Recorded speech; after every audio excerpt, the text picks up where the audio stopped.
Hi folks, Tacitus today at your Pushback channel, and thank you for joining this radio audio live stream.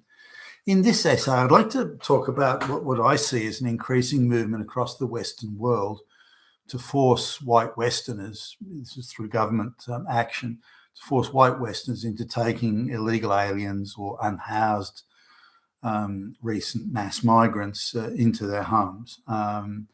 Now, at the moment, it's and you see this across, particularly say the United States, the United Kingdom are the primary ones, but also in areas of Germany, they're pushing this.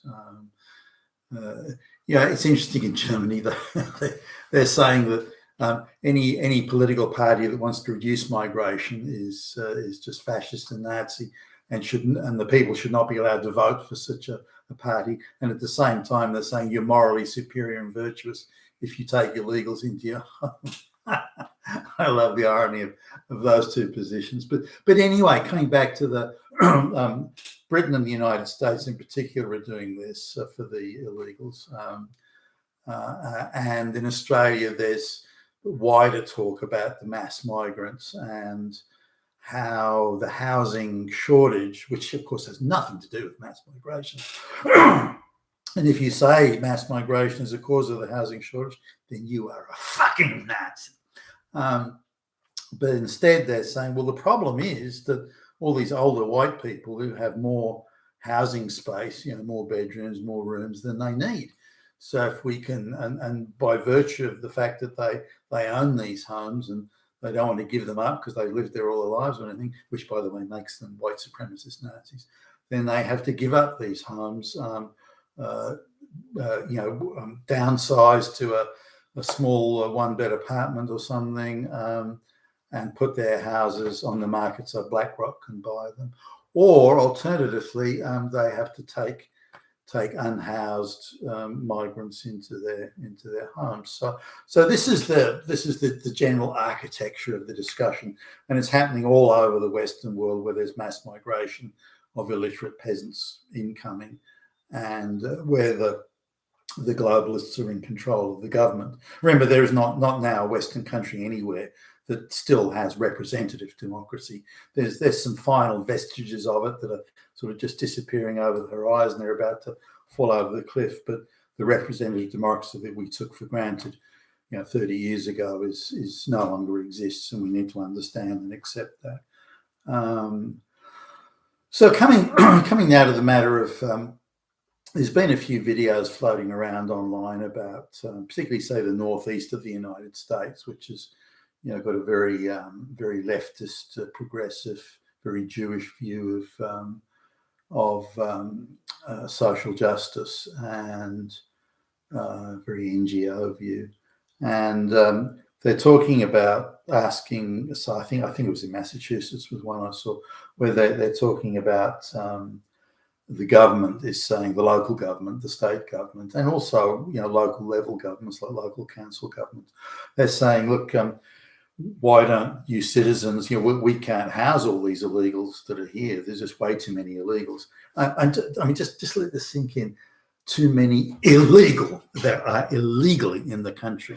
They have broken the law to get there, but there are just too many illegal. We can't house them all. It's too expensive, and we want to ask citizens to take on this responsibility for housing these illegals. So who wants to step up? Now, as I understand it, it's a bit patchy, the information. As I understand it, the government offers some money to people doing it. I don't know how much. I mean, I had to spend more time doing the research, and I didn't want to go that far along there, but they offer some money. I doubt it'd be an adequate amount, but anyway, they offer some money to house these illegals, assuming you've got a spare room in your house, or maybe some sort of a converted, like an apartment in your backyard, or something like that. So there are some people that have got, say, a semi-detached like townhouses, that sort of thing, and they live in one and they rent out the other. and so they let illegals use that one, and the government pays them money for it. So there are varying combinations of the situation, but effectively the government's saying, bring them into your house. So they will share your kitchen, they will share your bathroom, and so on. Now, they in one of them I saw they put up a supposed to be, and it was clearly a stage managed piece of propaganda, where the Jewish woman, who's by the way, it took 2 minutes to find out that she's a rabid NGO activist in the mass migration and an activist in all areas of this progressive stuff, and is part of multiple Jewish NGOs and so she's not some rando citizen that just got up and goes. So this whole thing's a set piece propaganda number, but nonetheless, but there are just so many holes in the story that firstly they didn't talk about how big the house was. They have these people got a 10-bedroom house with a spare ensuite bathroom at the far end, with like almost a self-contained type kitchenette in there. That are they all sharing all the same facilities? It just didn't ring. They don't talk about that.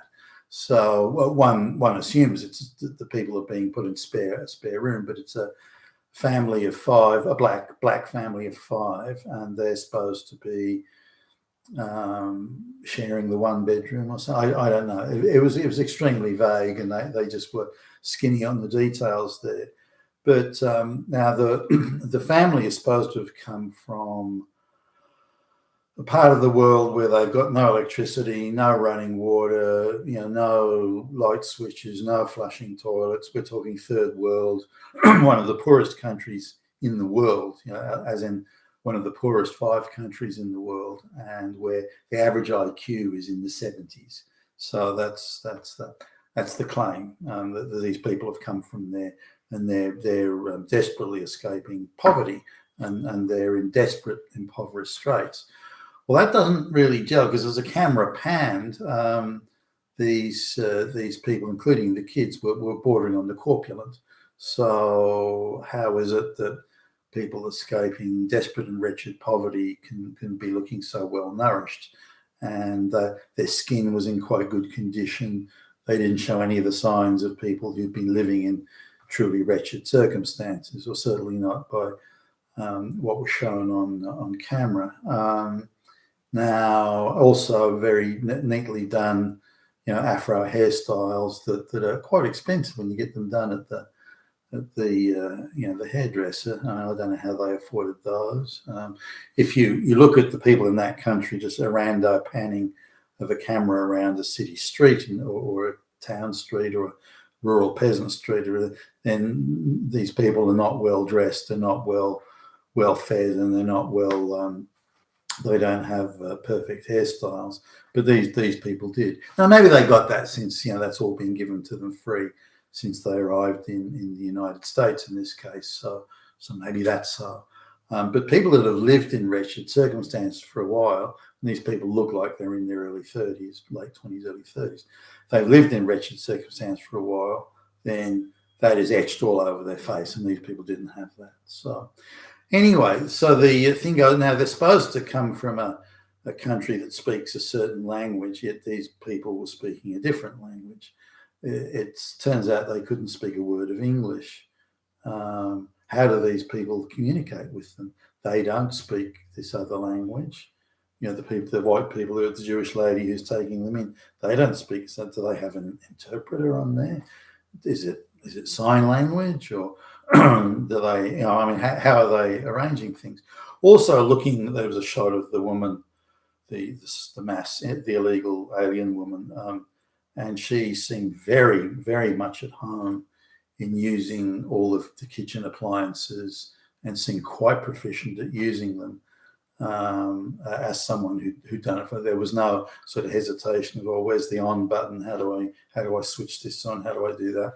No, there was no hesitation. This is someone who was quite used to using all these appliances and was very confident in using them. That takes you a while to acquire that level of confidence. Yet the story that we're told is, wretchedly escaping poverty and all sorts of things, comes across the border and has been housed in terrible circumstances, lying on the floor in an airport and so on, and even in a hotel was fully catered for. So, but somehow is very much at home in a modern Western kitchen, even though she came from a third world country that is supposedly desperately poor. Now, the language spoken in that third world country isn't the language that she speaks, which again was, I don't know how many people would pick that up or notice that, but also I speak some Spanish, so listening to some of the chatter going on in background, then I would say that this person came from, I would think, a middle-class family in probably Bolivia or Peru would be my guess. But anyway, excuse me, in Bolivia or Peru, I would guess. So just looking at that overall, my sort of view is that whole thing was a stage manage. They grabbed a rando black person and decided on, this is how we're going to present it, this is how we're going to script it, this is how we're going to put it forward, and let's do it. So I thought the whole thing was a scam. You've got activists and stage managing script writers all over the place, NGOs coming out of your ass, putting all this together as a propaganda piece. But looking at the wider issue here of and this conversation, I've seen a few white papers over the last few years, and so the the globalist controlled Western governments are not going to do not want to let up on the mass migration. That is something they are absolutely committed to. That is a cast iron commitment. They are going to continue mass migration.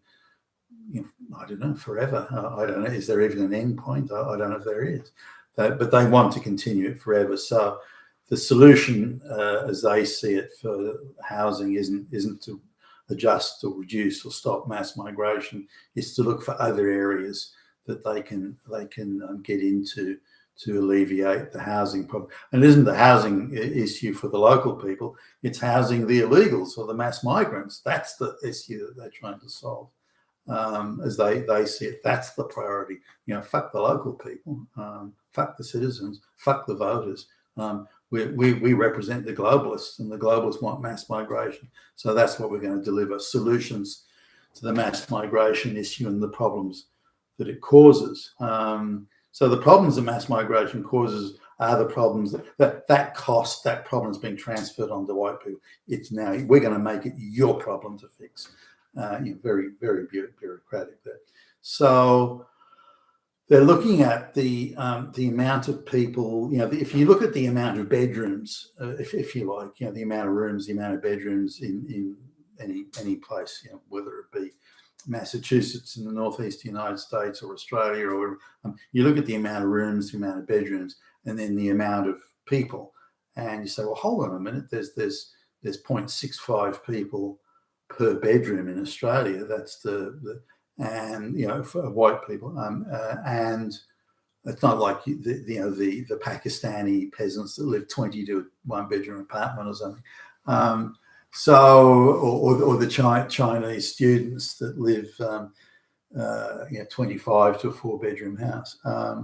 This is something quite different. So they're looking at the amount of bedrooms or rooms in houses. So say just in the area that I'm in, the ratio is less than one person per bedroom. So you look at, 4-bedroom house, there's 3 people living in it, or a 3-bedroom house, there's 2 people living in it, and so on.